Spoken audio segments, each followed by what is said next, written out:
Bismillahirrahmanirrahim. Assalamualaikum warahmatullahi wabarakatuh.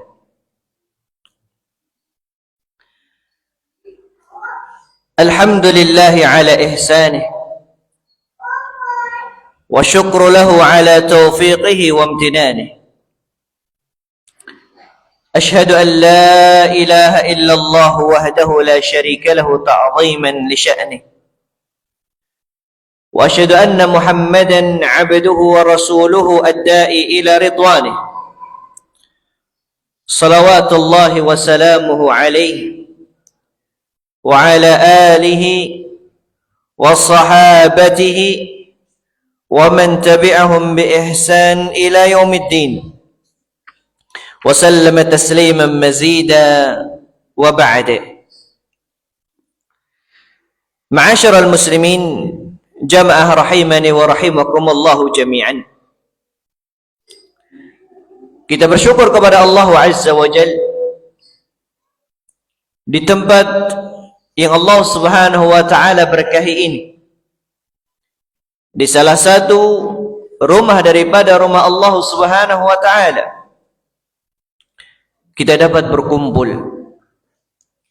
dengan tujuan yang mulia, yaitu tanasuh alal birri wat taqwa. Kita saling menasihati di dalam ketakwaan dan juga di dalam kebaikan. Karena memang inilah sifat seorang mukmin kepada mukmin yang lainnya.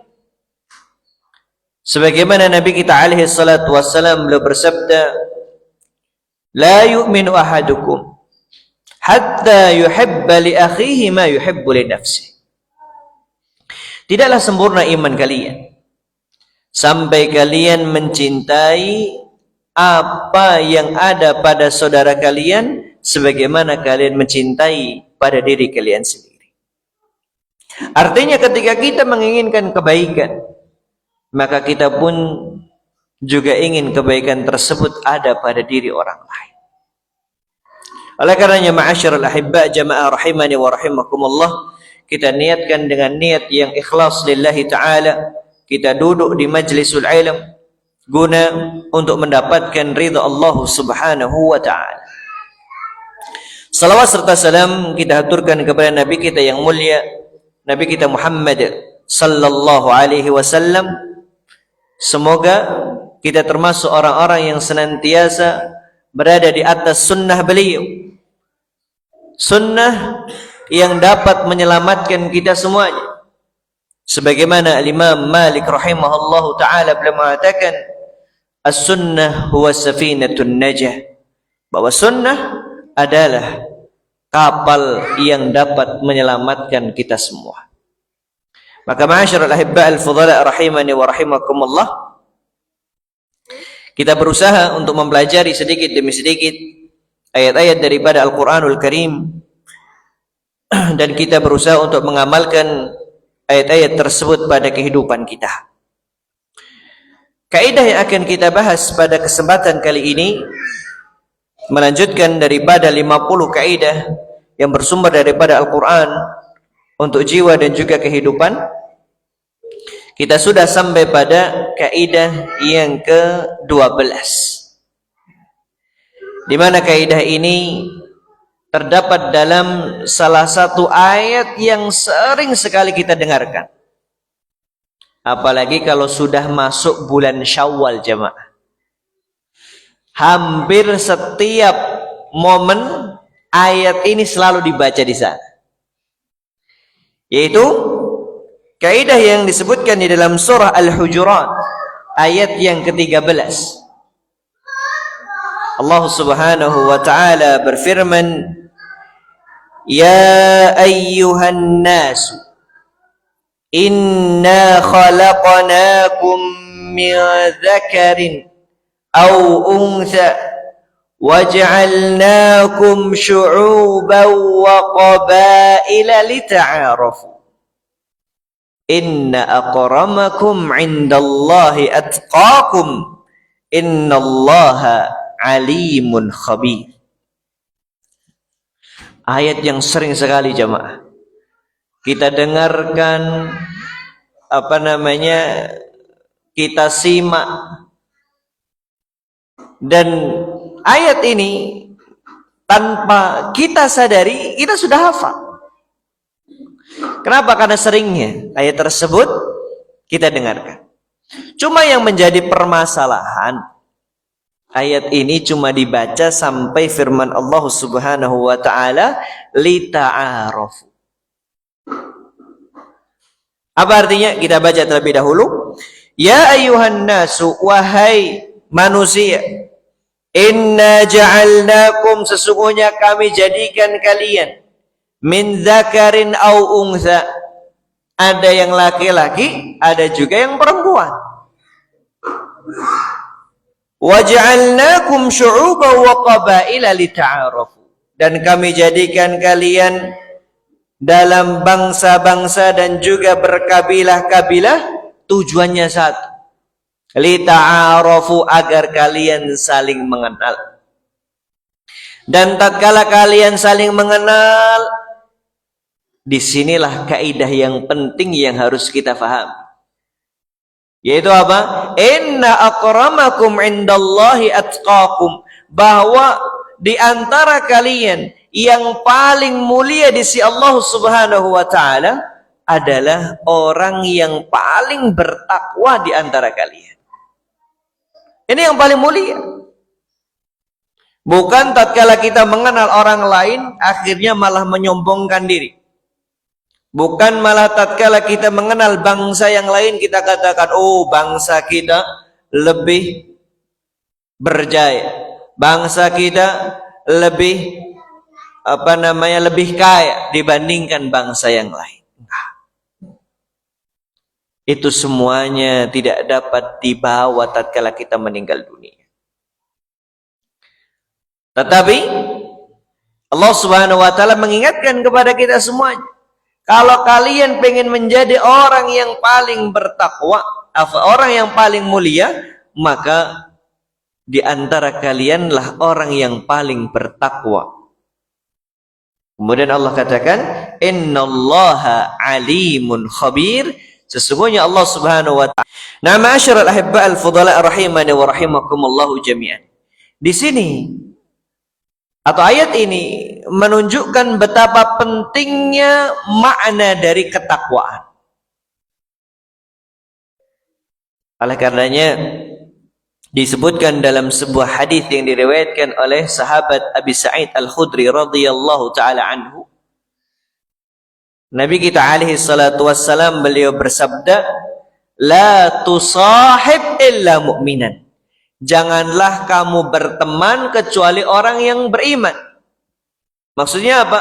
Berteman dalam hal ini adalah kita jadikan orang yang paling dekat dengan kita, orang yang kita minta nasihat, orang yang selalu kita minta tolong, maka janganlah minta atau janganlah engkau jadikan pertemanan kecuali kepada seorang yang mukmin. Kemudian wala ya'kul ta'amaka illa taqi, dan janganlah memakan makananmu kecuali orang yang bertakwa. Masya Allah jemaah. Nabi kita daripada orang yang bertakwa tidak hanya dirasakan untuk dirinya sendiri, tetapi keberkahannya akan dirasakan oleh orang lain. Orang yang bertakwa, apa sih hakikatnya, Pak? Orang yang bertakwa itu dijelaskan oleh Umar ibn Abdul Aziz, seorang khalifah yang mulia, alim. Beliau mengatakan, laisa taqwallah bisiyamin nahari wala biqiyamil lail wat takhlitu fima baina dzalik. Takwa itu, beliau katakan, tidak hanya sekedar seorang puasa di siang hari atau dia sholat malam, tentunya di malam hari, karena nggak mungkin sholat malam di pagi hari. Ini kecuali orang yang bahasa kita kawanan jamaah, Yang harusnya subuh, masih gelap, tapi ternyata sholatnya jam 6, jam 7. Beliau katakan, orang yang bertakwa kepada Allah tidak hanya sekadar dia puasa ataupun sholat malam, atau menggabungkan antara keduanya. Tetapi yang disebut sebagai takwa kepada Allah Subhanahu wa taala adalah tarku ma haramallah, meninggalkan segala yang Allah haramkan. Kita bisa lihat ketika seseorang melakukan perbuatan yang haram, kita bisa memastikan bahwa dampak yang buruk akan dirasakan oleh sekitarnya. Sampai-sampai Ibnul Qayyim mengatakan, dampak buruk orang yang melakukan kemaksiatan itu bisa sampai pada keluarganya, bisa sampai pada hewan ternaknya. Ini karena sebab seorang melakukan kemaksiatan. Kemudian apa? Beliau katakan, yaitu orang yang bertakwa dia meninggalkan apa yang Allah haramkan, wa ada'u maftaradallah, dan mengerjakan apa yang Allah wajibkan. Faman ruziqa ba'da dzalika khairan fahuwa khairun ila khairin. Dan orang yang diberikan kenikmatan berupa dia mengerjakan kebaikan setelah melakukan kebaikan, maka inilah kebaikan di atas kebaikan. Jadi tidak hanya sekadar sholat malam atau puasa di siang hari, iya ada manfaat tetapi untuk diri.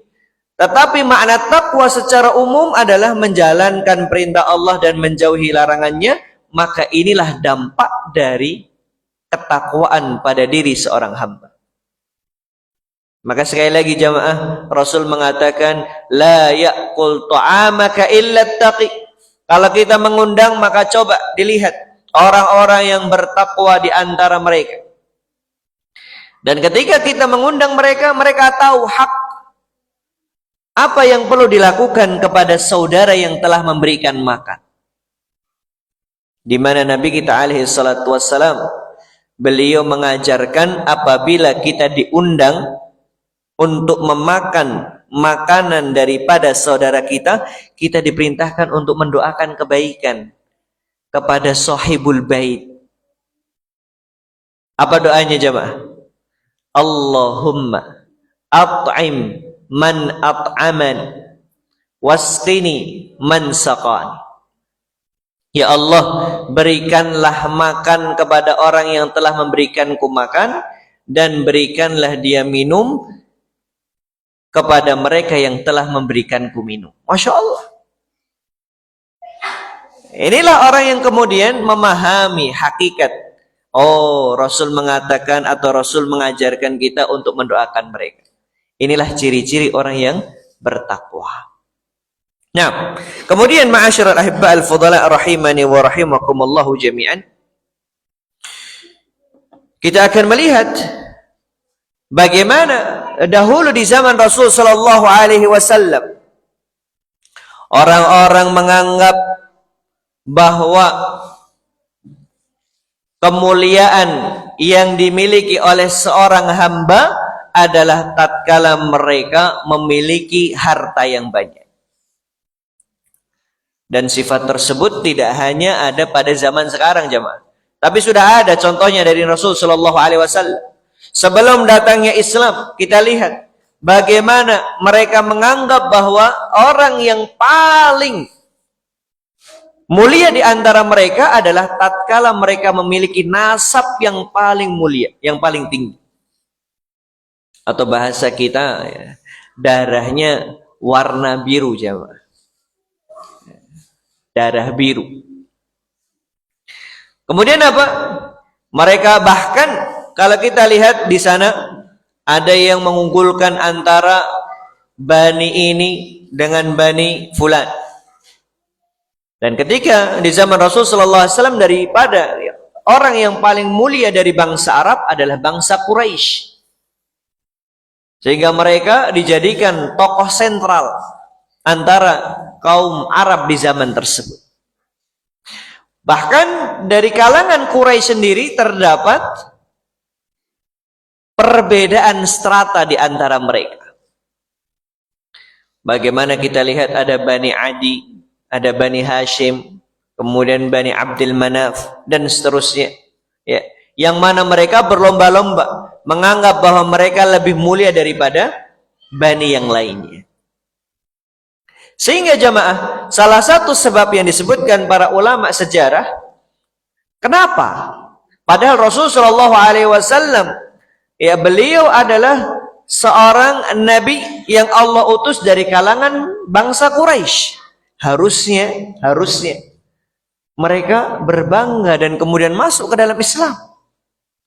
Tetapi ternyata di kalangan mereka sendiri, karena sifat kesombongan, oh kalau saya ikut masuk ke dalam Islam berarti bani saya lebih rendah daripada Bani Hashim. Jadi keturunan yang menurut mereka menjadikan sebuah bagaimana caranya mereka menjadi orang yang paling mulia di antara manusia yang lain. Ya. Oleh karenanya Nabi kita alaihi salatu wassalam, ketika beliau sedang berkhutbah, yang mana khutbah beliau pada khutbah haji wada, khutbah atau haji terakhir dari Nabi kita Muhammad sallallahu alaihi wasallam, beliau mengatakan bahwa inna kulla syai'in min amril jahiliyah, sesungguhnya segala perkara yang itu dahulu di zaman jahiliyah, al-an sekarang ini, tahta qadami hataini mawdu', maka perkara-perkara jahiliyah tersebut semuanya berada di bawah dua kaki. Artinya apa? Beliau menginjak-injak, sudah nggak ada lagi perkara jahiliyah yang perlu dilakukan oleh seorang muslim. Udah, Islam datang untuk menghilangkan perkara-perkara jahiliyah. Indallahi atqakum. Sungguhnya orang yang paling mulia di antara kalian adalah mereka yang paling bertakwa kepada Allah Subhanahu wa taala. Bahkan ada kondisi yang lainnya, kisah yang lainnya dari Nabi kita alaihi salatu wasallam tatkala Fathul Makkah. Bagaimana kaum muslimin kemudian ya mereka masuk ke dalam Makkah untuk menghilangkan kesyirikan di sana, untuk menghilangkan sifat asabiyah di sana, untuk menghilangkan sifat jahiliyah di sana. Maka tatkala masuk, kemudian Nabi kita alaihi salatu wassalam, beliau perintahkan Bilal agar berkumandang azan. Ketika Rasulullah sallallahu alaihi wasallam beliau naik ke atas Ka'bah, maka para sahabat menganggap, oh yang akan naik adalah orang yang paling mulia. Orang menganggap demikian. Tetapi apa? Ya, mohon maaf, bukan naik di atas Ka'bah, tapi masuk ke dalam Ka'bah.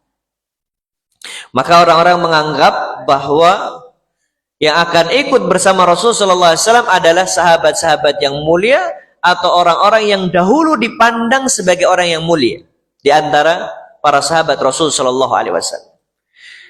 Awal mereka menganggap, oh pasti yang akan masuk bersama beliau adalah Abu Bakar dan Umar. Siapa yang nggak mengenal Abu Bakar, siapa? Umar apalagi. Bahkan orang-orang kafir Quraisy mereka segan, takut kepada Umar bin Khattab radhiyallahu taala. Kemudian ternyata ketika dilihat enggak. Kemudian orang banyak berpikir, oh yang pasti akan masuk adalah Utsman dan juga menantu beliau yaitu Ali ibn Abi Thalib radhiyallahu taala. Ternyata pas dilihat enggak juga. Akhirnya orang berpikir lagi, oh pasti yang akan masuk kepada atau dengan Rasulullah SAW adalah orang-orang Muslim yang mereka adalah ya akabiri Quraisy, orang-orang yang punya derajat tinggi di antara kalangan Quraisy. Ternyata juga enggak. Tetapi apa? Yang beliau ajak masuk adalah Usamah ibn Zaid, Bilal bin Rabah, yang mana mereka dahulu adalah budak-budak dari orang-orang Quraisy. Dari sini Rasulullah SAW ingin mengajarkan, memberikan sebuah pelajaran bahwa hakikatnya harta yang mereka miliki, ketampanan yang mereka miliki, apapun yang mereka banggakan kaitan dengan perkara dunia, ternyata tatkala urusannya sudah urusan akhirat tidak ada manfaatnya. Maka apa yang dikatakan oleh Nabi kita alaihi salatu wassalam? Innallaha la yanzuru ila suwarikum wa amwalikum walakin yanzuru ila qulubikum wa a'malikum. Sesungguhnya Allah tidak melihat pada wajah kalian, harta kalian, tetapi Allah melihat pada hati kalian dan juga amalan kalian. Ini jamaah, kalau kita benar-benar mempraktekkan ayat ini, kita akan melihat dunia itu bukan sesuatu yang harus kita kejar. Ketika kita melihat ada saudara kita yang kaya, ya kita katakan alhamdulillah, selesai. Tanpa perlu kita harus iri, tanpa perlu kita pengen seperti mereka. La. Kenapa? Karena sejatinya yang paling mulia di sisi Allah Subhanahu wa taala adalah mereka yang paling bertakwa. Baik, kemudian kisah yang lainnya yang semoga ini semakin menggugah hati kita bahwa benar-benar orang yang bertakwa itu memiliki kedudukan yang tinggi. Nasab yang dikatakan sebagai nasab yang paling bagus tidak ada apa-apanya kalau dibandingkan dihadapkan dengan ilmu. Contohnya adalah Abdullah ibn Abbas. Abdullah ibn Abbas. Pertama, beliau adalah sahabat, dan kemudian beliau adalah keluarga dari Rasul Shallallahu Alaihi Wasallam. Kemudian beliau juga anak dari pamannya Rasul Shallallahu Alaihi Wasallam. Kurang apa coba? Tetapi bagaimana sikap beliau alaihi salatu wassalam? Beliau tatkala ingin mendapatkan satu hadis, belajar dari sahabat yang lainnya yang lebih senior, yang lebih banyak ilmunya, beliau rela untuk tidur di depan rumah orang yang ingin diambil ilmunya sampai orang tersebut keluar dari rumahnya sendiri. Ngetok nggak berani jamaah. Artinya apa? Benar-benar ditunggu. Sampai-sampai para sahabat yang senior mereka kaget atas apa yang dilakukan oleh anak dari pamannya Rasul Sallallahu Alaihi Wasallam. Sampai mereka mengatakan, wahai anak paman Rasul Sallallahu Alaihi Wasallam, kalaupun seandainya engkau memanggil diriku, tentu pasti aku akan datang kepada rumah. Tapi apa yang beliau katakan? Enggak. Beginilah ilmu, bahwa ilmu itu diambil atau didatangi, bukan yang mendatangi. Ini luar biasa sekali jemaah. Abdullah ibn Abbas radhiyallahu taala. Bahkan ada pula ya, anaknya Ali ibn Abi Thalib yang dikenal dengan Zainul Abidin, yang mana nama asli beliau adalah Ali ibn al-Husain ibn Ali ibn Abi Thalib. Jadi beliau adalah cucunya daripada Ali ibn Abi Thalib, anaknya Al-Husain. Kurang apa jemaah? Pertama cucunya Ali radhiyallahu taala anhu. Ali adalah menantunya Rasul sallallahu alaihi wasallam dan juga sepupunya Nabi kita Muhammad alaihi salatu wasallam. Sungguh luar biasa. Tetapi kita lihat bagaimana sikap seorang yang bertakwa, di mana beliau pernah mendatangi Zaid ibn Aslam. Zaid ibn Aslam. Dan beliau ini, Zaid ibn Aslam, adalah seorang ya, yang dia itu budak, tetapi karena ilmunya yang tinggi, diberikan kesempatan untuk menuntut ilmu, sehingga dia menjadi seorang ulama di kota Madinah.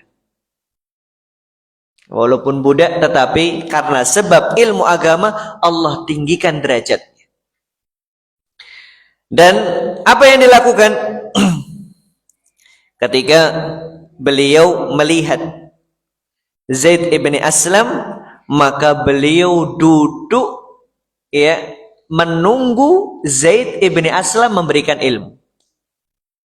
Bukan Zainul Abidin atau Ali ibn Husain ibn Ali ibn Abi Talib yang memberikan ilmu, tetapi beliau yang duduk mendengarkan ilmu dari Zaid ibn Aslam. Sampai-sampai orang-orang mengatakan apa jamaah? Antar rajulul Quraisy, engkau ini adalah laki-laki dari bangsa Quraisy. Yang tadi kita katakan, mereka menganggap bahwa suku Quraisy adalah suku yang paling mulia di antara bangsa Arab. Wa hafidun Nabi sallallahu alaihi wasallam, dan engkau adalah cucu Rasul sallallahu alaihi wasallam. Inda rajulil minal mawal, dan engkau duduk bersimpuh kepada seorang budak. Maka apa yang dikatakan beliau, dikatakan oleh Zainul Abidin, beliau mengatakan innama yajlisur rajulu ila ma yanfa'uhu fi dini. Sesungguhnya seorang itu harus duduk bersama siapa yang memberikan manfaat terkait dengan agamanya. Ini nggak bisa dilakukan kecuali benar-benar orang yang bertakwa kepada Allah Subhanahu wa ta'ala. Nah, ma'asyiral ahibba al-fudala rahimani wa rahimakumullah. Sampai-sampai al-Imam Syekhul Islam Ibn Taimiyah rahimahullahu ta'ala, beliau mengatakan sebuah kalimat yang patut untuk kita tulis dengan tinta emas. Apa yang beliau katakan? Walaysa fi kitabillahi ayatun wahidatun tamdahu fiha ahadan binasabi. Tidak ada satu ayat pun daripada Al-Quran yang memuji seseorang karena sebab nasabnya. Nggak ada jamaah. Beliau sudah meneliti dari mulai Al-Fatihah sampai dengan An-Nas, tidak ada satu ayat pun yang menunjukkan bahwa ayat tersebut memuji seseorang karena sebab nasabnya. Wala yadhummu ahadan binasabih, dan tidak ada juga ayat yang mencela seseorang karena sebab nasabnya, enggak ada. Mau nasab kita ternyata Allah takdirkan dari orang yang biasa-biasa saja, atau kita dilahirkan dari orang yang mungkin zaman dahulu dia tinggal di bawah jembatan, nggak ada pengaruhnya terkait dengan keimanan, nggak ada pengaruhnya terkait dengan kemuliaan.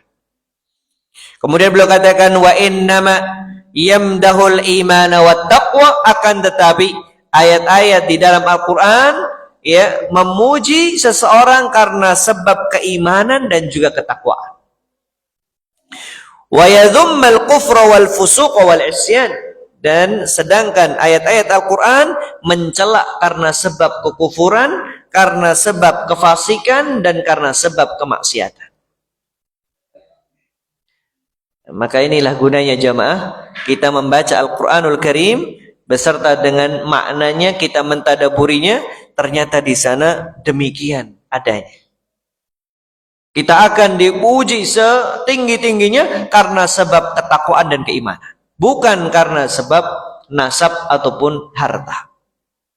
Nah, sehingga Allah Subhanahu wa taala yaqul yarfa'illahu alladhina amanu minkum walladhina utul ilma darajat. Allah mengangkat diri kalian karena sebab apa? Keimanan.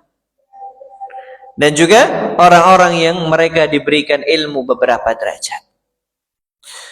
Ada seorang khalifah di zaman Abbasiyah bernama Sulaiman ibni Abdul Malik ibni Marwan, di mana beliau pernah di musim haji mengajak dua putra beliau. Jadi kalau anak raja namanya apa jemaah? Putra mahkota nih. Putra mahkota jemaah. Khalifah yang mengurusi tidak hanya negara Indonesia, Saudi ataupun Mesir, enggak, tetapi khalifah di zaman itu mengurusi banyak sekali wilayah kaum muslimin. Tetapi tatkala beliau dalam kondisi beribadah kepada Allah Subhanahu wa taala, enggak ada bedanya. Maupun dia raja, kalau seandainya dia tawaf tidak menggunakan kain ihram, ia enggak sah tawafnya. Sama semuanya putih, semuanya putih, enggak ada yang membedakan. Maka tatkala ada seorang yang menyeru bahwa tidak ada yang boleh untuk dimintai fatwa di Masjidil Haram kecuali Atha ibn Abi Rabah. Maka akhirnya beliau bersama dengan kumpulan orang yang begitu banyaknya, beliau duduk mengantri. Sampai-sampai anak-anak daripada khalifah bertanya, "Wahai khalifah, bukankah engkau itu seorang pemimpin dunia?" "Iya." "Kok seperti ini?" "Ya." "Diam dulu, duduk dulu." Dan ditunggu, ternyata yang ditunggu sedang sholat sampai selesai. Dan sholatnya bukan sholat kilat seperti kita, sholatnya penuh dengan ketawaduan, penuh dengan tumakninah. Ternyata yang ditunggu ketika sudah dekat, karena dilihatnya dari jauh akhirnya nggak kelihatan. Ketika sudah mendekat, orangnya hitam, ada cacatnya. Sampai anaknya kaget, kok bisa orang yang seperti ini ditunggu? Bukankah tadi dikatakan ada yang menyeru orang yang boleh berfatwa adalah Atha ibn Abi Rabah? Menganggap anaknya, khalifah menganggap bahwa beliau ini adalah orang yang punya wibawa yang tinggi, kemudian tempatnya pun juga tempat duduknya mewah, kemudian dia adalah orang yang ganteng dan seterusnya, anggapan. Tapi ternyata enggak. Maka tatkala sudah mendekat, bertanya dan seterusnya, barulah sang khalifah Sulaiman ibn Abdul Malik ibn Marwan mengatakan, "Wahai anakku, ketahuilah, belajarlah ilmu. Karena dengan ilmu seorang budak dapat mengalahkan derajatnya para raja-raja." Dan itulah yang kalian lihat adalah Atha ibni Abi Rabah. Dan Atha ini sebelumnya juga memang budak, jamaah. Kemudian dimerdekakan oleh tuannya karena sebab takunnya beliau di dalam menuntut ilmu. Nah, inilah jamaah rahimani wa rahimakumullahu jami'an, bagaimana kita bisa melihat orang-orang yang dimuliakan oleh Allah Subhanahu wa taala karena sebab ketakwaan yang mereka miliki. Nah, ma'asyiral ahibba al-fudala rahimani wa rahimakumullahu jami'an. Oleh karenanya kita berusaha ketika membaca ayat, bahkan kalau bisa jamaah, jangan bisa request ketika kita pengen meminta untuk seorang pemateri di pernikahan saudara kita atau anak kita, ketika dia membaca ya ayuhan nasu inna khalaqnakum min dzakari wa unsa wa ja'alnakum syu'uban wa qabaila lita'arafu. Pak, teruskan, Pak. Apa terusannya tadi? Inna akramakum indallahi atqakum. Jangan cuma sampai ta'aruf saja, ya, tetapi lanjutkan bahwa pernikahan inna akramakum indallahi atqakum, sesungguhnya orang yang paling mulia di antara kalian adalah mereka yang paling bertakwa kepada Allah Subhanahu wa taala. Tetapi karena sebab kekufuran, karena sebab kesombongan, dia tidak beriman kepada Allah Subhanahu wa taala, bahkan ketika kecil paling sayang kepada Nabi kita Muhammad alaihi salatu wasallam. Tetapi apa yang terjadi? Namanya disebutkan di dalam Al-Qur'an bukan dalam bentuk pemuliaan, tetapi karena sebab kekufuran yang dia lakukan, celaan yang telah dia lakukan. Na'udzubillah, tsumma na'udzubillah. Bahkan Nabi kita alaihi salatu wassalam ditegur oleh Allah Subhanahu wa taala karena sebab beliau pernah enggan didatangi oleh sahabat-sahabat yang dalam tanda kutip mereka dari segi finansial nggak punya, dari segi nasab nggak punya, padahal pengen bertemu dengan Rasulullah SAW, pengen bertanya kepada Rasulullah SAW, tetapi enggannya beliau karena sebab sedang berbicara dengan orang akan menjadikan mereka akhirnya nggak mau. Temannya Muhammad itu orang-orang yang lemah. Tetapi Allah tegur, sebagaimana Allah Subhanahu wa taala sebutkan dalam surah Al-An'am ayat yang ke-52. Allah Subhanahu wa taala yaqul min hisabika 'alaihim min syai' fatatrudahum fatakuna minadh dhalimin. Janganlah engkau mengusir orang-orang yang menyeru kepada Rabb mereka, yaitu Allah Subhanahu wa taala, bil ghadati wal 'ashi, pada pagi hari maupun di sore harinya. Yuriduna wajha, mereka menginginkan wajah Allah Subhanahu wa taala. Ma 'alaika min hisab, karena sebab finansial, karena sebab kedudukan yang tidak dia miliki, kemudian kita tinggalkan mereka. Apalagi meninggalkan karena sebab orang kaya atau karena sebab pangkat yang mereka miliki, maka ini Nabi kita alaihi salatu wasallam beliau saja ditegur. Dalam ayat yang lainnya Rasulullah sallallahu alaihi wasallam diperintahkan untuk apa? Bersama dengan orang-orang yang senantiasa berdoa kepada Allah Subhanahu wa taala. Sebagaimana dalam surah Al-Kahfi ayat yang ke-28, Allah Subhanahu wa taala yaqul, "Wasbir nafsaka ma'al ladzina yad'una rabbahum bil ghadati wal 'ashyi yuriduna wajha." Bersabarlah engkau bersama dengan orang-orang yang senantiasa menyeru Rabb mereka, baik di pagi hari maupun di sore hari. Yuriduna wajha, mereka hanya menginginkan wajah Allah Subhanahu wa taala. Bahkan kita diperintahkan untuk menjauhi orang-orang yang kufur kepada Allah Subhanahu wa taala. Nah, jamaah sekalian rahimani wa rahimakumullahu jami'an. Inilah ya, pembahasan kaitan dengan kaidah yang ke-12 dalam surah Al-Hujurat ayat yang ke-13, di mana Allah Subhanahu wa taala berfirman di sana, "Inna akramakum 'indallahi atqakum." Mungkin ini yang dapat kita pelajari pada malam hari ini. Semoga Allah Subhanahu wa taala senantiasa menjadikan dari kita pribadi yang bertakwa kepada Allah Subhanahu wa taala. Ditambah lagi kita berada di bulan Sya'ban dan kemungkinan kurang 20 hari lagi kita akan bertemu dengan Ramadan.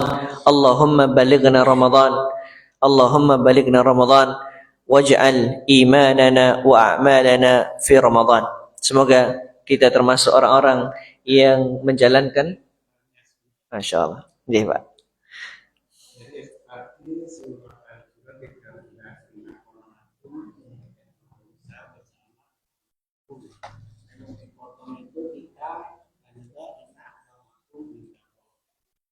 Tapi juga orang yang mengatakan begini, kalau tidak salah surah An-Nisa ayat 59. Wa atimu ya ayyuhalladzina amanu rasul wa uli amri minkum. Padahal lanjutan itu ayat itu di mana seandainya ada yang mengatakan hanya sampai amri minkum gitu yang dipotong, itu kalau kita lanjutkan dengan kata itu. Masya Allah.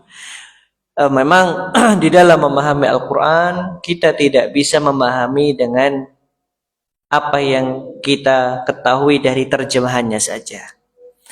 Ketika kita ingin memahami Al-Quran, maka kita harus memahami sesuai dengan pemahaman para sahabat, pemahaman para ulama. Mereka adalah orang yang lebih tahu terkait dengan ayat-ayat tersebut. Ya. Ketika tadi dikatakan ya ayyuhalladzina amanu atiullaha wa atiur rasul wa ulil amri minkum fa in tanaza'tum fi syai'in farudduhu ila Allahi war rasul. Iya betul. Artinya apa? Bahwa Ulil amri saja ketika melakukan kesalahan standarnya adalah Al-Quran dan juga As-Sunnah. Maka kita tidak boleh, dalam hadis yang lain dikatakan la ta'ata fil khaliq fi la ta'ata lil makhluq fi maksiatil khaliq. Tidak ada ketaatan kepada makhluk di dalam kemaksiatan kepada Sang Khalik. Tetapi selama tidak ada kemaksiatan di sana, ulil amri kita, pemimpin kita memerintahkan kebaikan, kita lakukan. Nah, seperti itu. Wallahu a'lam bishawab. Ya. Masih nih, Pak. Oh, okay. Masya Allah, jazakumullah khairan. Ya, insya Allah kita lanjutkan di pertemuan ibadah di bulan Ramadan. Semoga Allah Subhanahu wa taala memudahkan ibadah kita di bulan Ramadan nanti dan diterima di sisi Allah Subhanahu wa taala, dan kita selesai dari Ramadan menjadi pribadi yang paling bertakwa. Nah, barakallahu fikum wa sallallahu ala nabiyina wa rasulina Muhammad wa akhiru da'wana alhamdulillahi rabbil alamin. Assalamualaikum warahmatullahi wabarakatuh.